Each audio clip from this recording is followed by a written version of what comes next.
Shalom, shalom à toi mon frère, à toi ma soeur, à toi mon ami et même mon ennemi. Je suis votre servante, la messagère de Dieu, Rachel Bonne Nouvelle Smith, depuis Ohio aux États-Unis d'Amérique. Aujourd'hui, nous sommes le 1er novembre 2022, c'est le 11e mois. Je te souhaite un bon début du 11e mois. Le chiffre 11 est un chiffre très puissant. Vous savez, les bien-aimés, dans le livre de Matthieu, chapitre 20, je vais lire quelques versets et puis je vais te parler de la puissance du chiffre 11. La Bible dit, Matthieu chapitre 20, je vais lire à partir du verset 6, il est écrit, étant sorti vers la 11e heure, il en trouva d'autres qui étaient sur la place. Et il dit, pourquoi vous tenez-vous ici toute la journée sans rien faire?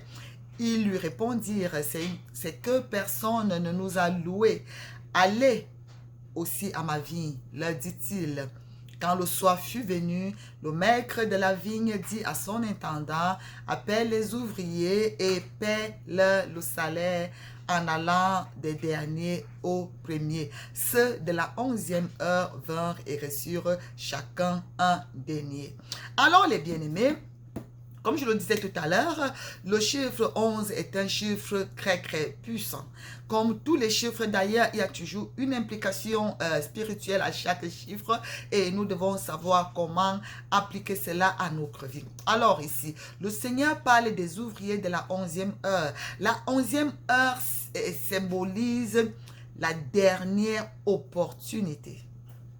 La dernière opportunité avant la tombée de la nuit. Parce que la 11e heure signifie 17 heures, en fait. Parce que les heures sont comptées à partir de 6 heures. Alors, si tu vas de 6 heures jusqu'à 17 heures, tu vas te rendre compte que ça fait exactement 11 heures. Donc, ça fait 11 heures. Donc, 17 heures, la 11e heure signifie 17 heures. Et ici, le Seigneur est en train de parler de ce maître de la vigne, ce patron qui était en train d'enrôler les gens dans sa vigne. Et il est sorti à différentes heures de la journée. Et la dernière heure qu'il est sorti, c'était à la 11e heure. À la 11e heure, c'était à 17 heures. Et les bien-aimés, et après ça, c'était la tombée de la nuit. Qu'est-ce que cela veut dire? Nous sommes au 11e mois. Après le 11e mois, c'est le dernier mois qui est comme la tombée de la nuit, c'est-à-dire la fin de l'année. Et voici la bonne nouvelle que j'ai pour toi. Toi qui est encore en train de traîner sur la place publique comme ces personnes. Laisse-moi te dire que le Seigneur a besoin de toi. Laisse-moi te dire que le Seigneur t'attend. Laisse-moi te dire que le Seigneur t'appelle. Laisse-moi te dire qu'il y a toujours de la place pour tout le monde auprès du Seigneur. Dans le cœur du Seigneur, son amour est tellement grand. Il veut que tous ses enfants viennent à lui. Il veut que tout le monde, tous les pécheurs se répandent pour devenir ses enfants, pour devenir ses serviteurs, pour devenir ses disciples. Mon frère, ma soeur, ne reste pas là à traîner. Peut-être que tu es rejeté. Peut-être que tu te dis comme ces gens, ils disent personne ne nous a loué. Peut-être que tu te dis, ah, peut-être que moi, j'ai pas de diplôme, j'ai pas fréquenté, ou alors je n'ai pas d'emploi, ou alors je n'ai pas de capital, ou alors je n'ai pas de famille, je ne sais pas où tu te sens abandonné, rejeté. Voici la bonne nouvelle, c'est que Jésus-Christ, lui, il veut t'enrôler. Jésus-Christ, lui, il veut t'accepter. Jésus-Christ, lui, il veut t'embrasser. Jésus-Christ, lui, il veut te donner une place d'honneur auprès de lui, dans la maison de son Père, parce qu'il t'aime, parce qu'il est mort pour toi. C'est à toi d'accepter. C'est à toi d'accepter, parce qu'il ne peut pas te forcer. Il ne pouvait pas forcer ses ouvriers. Ses ouvriers auraient pu rentrer chez eux ou alors ils pouvaient dire que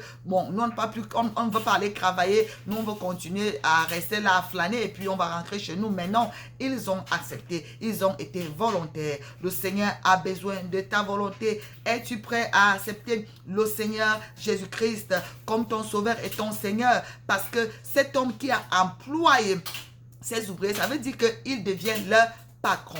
Il les a sauvés de la misère. Il les a sauvés du chômage. Mais en même temps, ils deviennent maintenant quoi? Ses ouvriers, c'est-à-dire quoi? Ses subordonnés et ses serviteurs. quand le Seigneur nous sauve, il ne veut pas seulement nous sauver de nos péchés. Il ne veut pas seulement nous sauver de la misère de notre péché, de la misère de malédiction, de la misère de la souffrance,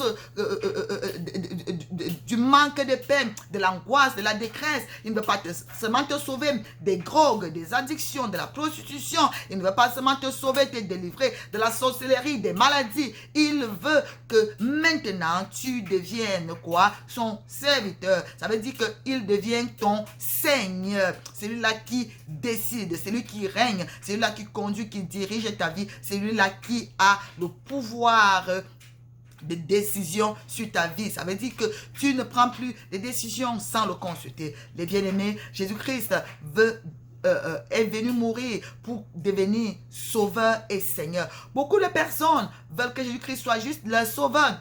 Les sauver juste de la misère, les sauver juste d'un problème, les sauver juste de leur péché. Ce n'est pas suffisant, mon frère, ma soeur. Et si il peut te sauver d'une maladie, tu peux être guéri. Il peut te sauver même de la pauvreté, tu peux devenir riche. Mais il dit, à quoi cela sert s'il a un homme de gagner le monde entier, s'il perdait son âme? Le plus important, c'est le salut de ton âme. Et pour que ton âme soit garantie, sécurisée pour l'éternité, tu dois accepter que Jésus-Christ devienne ton sauveur et ton Seigneur, le maître de ta vie, le conducteur de ta vie. Tu dois laisser le volant de ta vie, comme quelqu'un m'a dit dernièrement, parce qu'il a reçu un miracle de Dieu.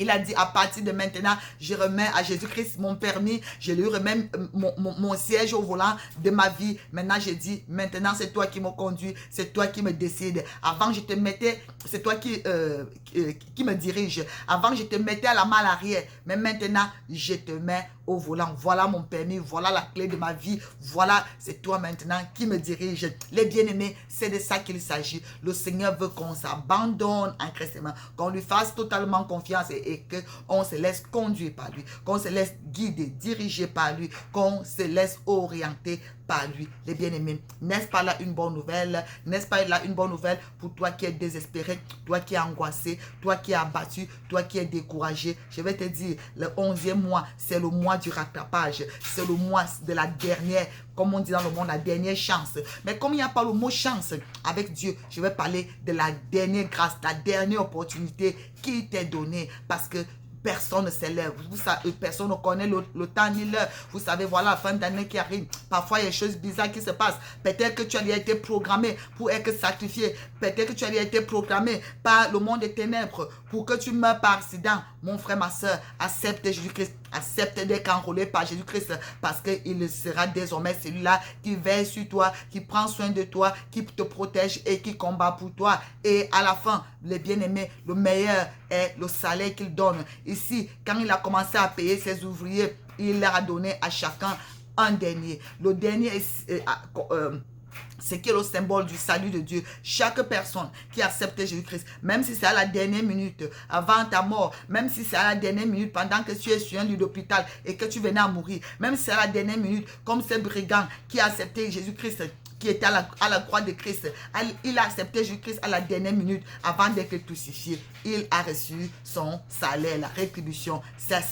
veut dire le salut. C'est le salut. Voilà pourquoi quand il a commencé à payer ici, il a commencé à payer par ces personnes qu'il a enrôlées à la dernière minute. Rappelez-vous, ce brigand, Jésus-Christ lui a dit, aujourd'hui même, tu seras avec moi dans le royaume de mon Père. Pendant que nous et beaucoup d'autres personnes ne sont pas encore là-bas. Mais ce dernier, de la dernière minute, il était cet ouvrier de la dernière heure. Il a accepté Jésus-Christ. Il s'est repenti, il a reconnu qu'il est un pécheur et que Jésus-Christ est son seul espoir, son seul sauveur. Il a dit, souviens-toi de moi quand tu reviendras dans ton royaume. Ça veut dire que quoi? J'accepte être ton sujet, un subordonné de ton royaume, que toi tu es mon Seigneur, que toi tu es mon roi et que tu règnes dans ma vie. Donc il s'est repenti de ses péchés, il a cru en Jésus-Christ et il a été littéralement, je dis bien littéralement, enseveli. Il a d'abord été littéralement crucifié avec Christ, littéralement il est mort avec Christ et littéralement il a été enseveli avec Christ,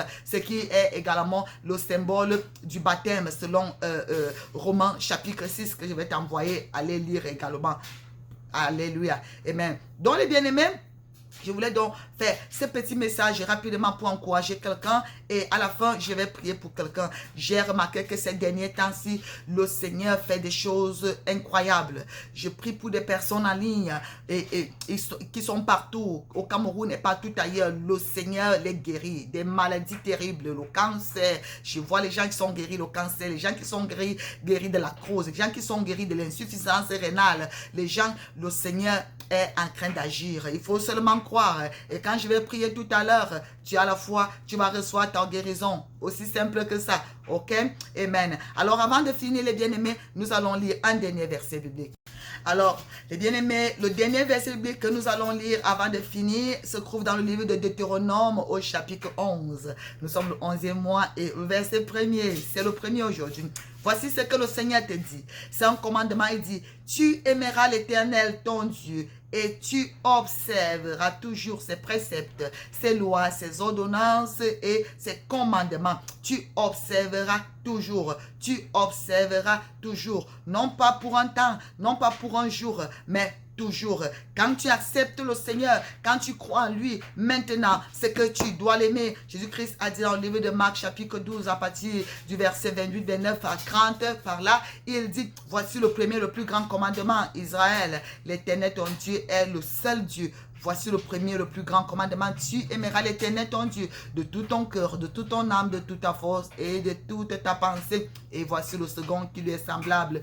Tu aimeras ton prochain comme toi-même. Alors, les bien-aimés, Dieu nous a aimés un amour qui n'est pas, l'amour ne doit pas être unilatéral. Dieu nous a aimés. Alors, si Dieu nous a aimés, nous devons répondre à son amour. Alors, ça a un sens.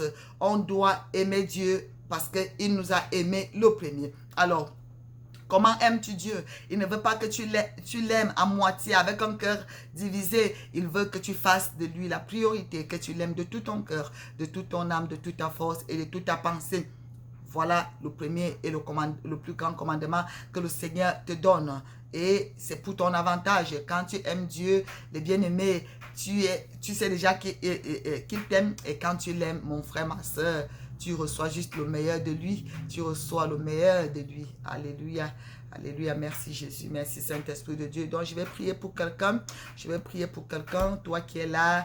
Je ne sais pas ce que tu as. Pose juste ta main là où tu sens mal. Pose ta main là où tu as un problème. Si tu vas accepter le Seigneur Jésus-Christ, tu poses ta main sur ton cœur et nous allons prier. Et tu peux juste dire, Seigneur Jésus-Christ, j'ai besoin de toi. Me voici. Je suis cet ouvrier de la dernière heure. T'ouvres mon cœur. J'ai dit oui à ton appel. J'ai dit oui, je veux marcher avec toi. Oui, je prends ta main, je veux te suivre. Oui, je t'accepte. Tu es mon sauveur. Je te reçois. Tu es mon Seigneur. Commence juste à parler avec tes propres mots et demande-lui pardon. Demande-lui de te pardonner tes péchés. Dis-lui pardonne-moi mes péchés. J'ai péché contre toi. J'ai essayé de conduire ma vie, mais ça ne marche pas. À partir de maintenant, je te donne les clés, je te donne le volant, je te donne mon permis, que toi-même, à partir de maintenant, tu me conduises.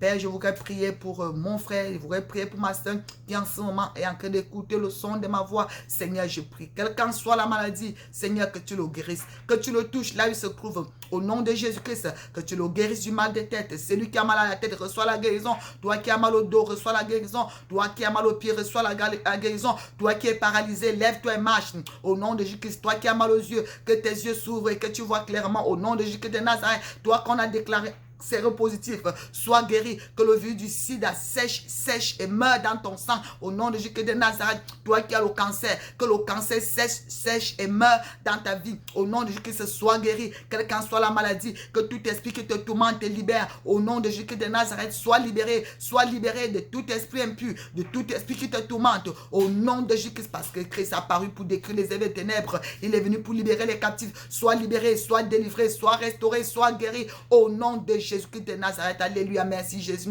Merci Seigneur, dis simplement merci au Seigneur. Dis-lui merci, merci Jésus, parce que tu guéris, tu restaures, tu délivres, tu bénis Seigneur mon Dieu, mon roi, ton enfant. Alléluia. Merci pour la paix du cœur que tu accordes à mon frère qui était troublé. Merci pour la joie que tu accordes à ma soeur qui était attristée. Merci Seigneur Jésus-Christ de Nazareth pour la force que tu donnes à mon frère qui était affaibli, celui-là qui ne priait plus. Merci parce que tu rallumes ta flamme. Alléluia, gloire à toi Seigneur. Bénis Seigneur ce mois, nous déclarons ce mois béni. Nous allons saisir les opportunités opportunité. Seigneur, mon Dieu, mon roi Père, comme ces ouvriers ont saisi l'opportunité de la dernière heure, nous déclarons qu'en ce mois, en ce 11e mois, nous allons saisir toutes nos opportunités. Nous n'allons rater aucune d'elles. Au nom de Jésus de Nazareth. Au nom de Jésus de Nazareth. Merci Seigneur pour la grâce que tu nous accordes, Père éternel. Que ton nom soit béni. Merci Jésus. Au nom de Jésus-Christ, Seigneur. Je t'aime mon roi. Béni sois-tu, Père. Béni sois-tu, Père. Béni sois-tu, Père. Au nom de Jésus-Christ de Nazareth. Amen, amen, amen. Voilà les bien-aimés. C'était dans le son de la trompette du mois de novembre. Avec vous, c'est la messagère de Dieu, Rachel Bonne Nouvelle Smith. Je vous aime. Mais ne l'oubliez jamais, Jésus-Christ vous aime bien plus. Shalom, shalom et à bientôt. Par la grâce de Dieu.